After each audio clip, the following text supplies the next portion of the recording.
Hey there. Welcome back to Mr. J's Workshop. Give me a minute.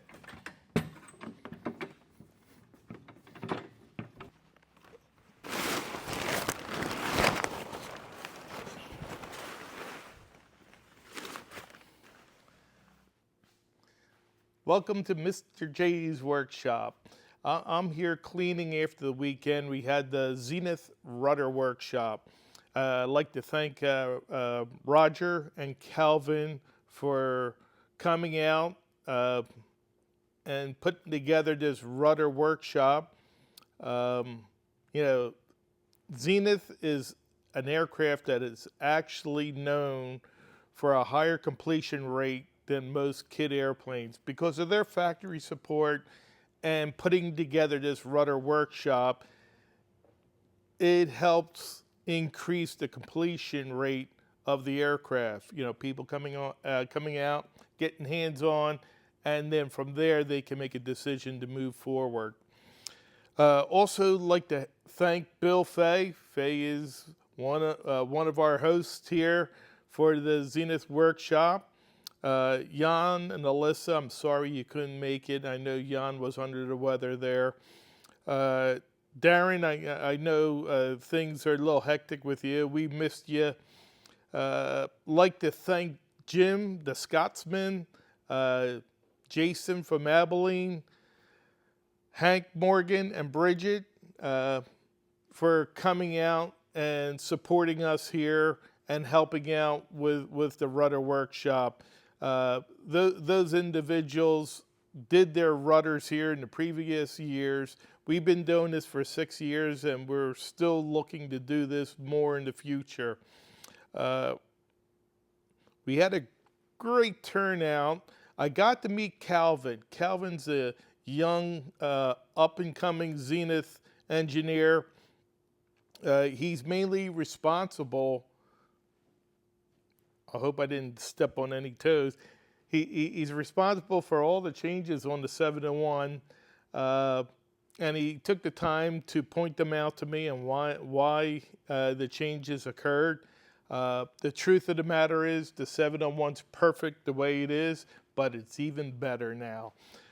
He gave me some other pointers. He saw a lot of my blueprints or work plans for the aircraft floating around here, you know, the little holes ripped out of the tabs from the binder, and recommended that I didn't know they had large size sheet protectors.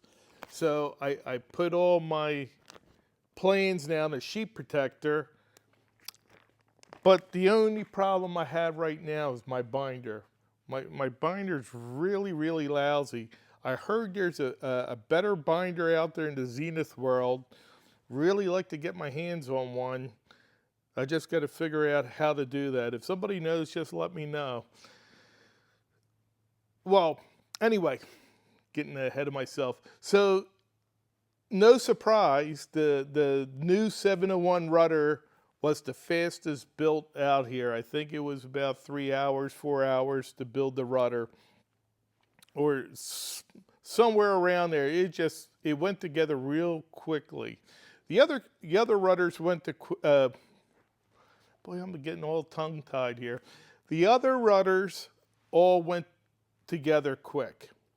As you see in these videos, the progress throughout the day is just, you know, I was worried. It's a 2-day event, and I was worried this was going to be only a 1-day event. But we stretched it out. We had people talking, people asking questions.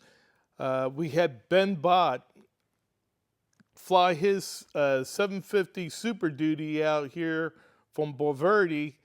Bulverde's not that far. It's about a 10-minute flight, 15-minute flight, and the weather kept on coming in and out, and he snuck it in there, and we were able to see his beautiful 750 Super Duty. Hey, Ben, thank you for coming out and supporting us out here and helping out. Really appreciate it.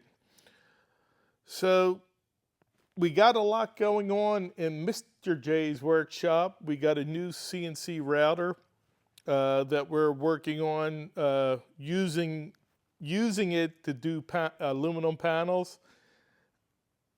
it's a real cheap router, so I'm kind of interested to see if this is all going to work out.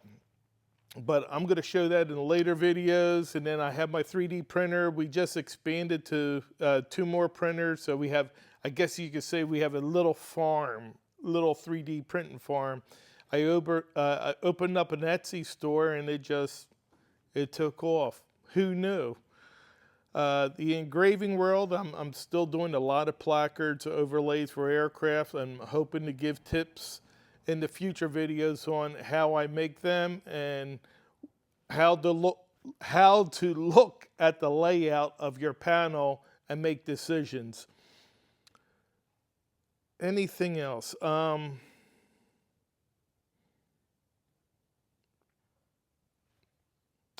No, that's about it. So, looking forward to seeing everyone in the future again, and hope you have a great day. We'll see ya. Oh, wait a minute. Please like and subscribe, and we'll see you in the future. Have a great day.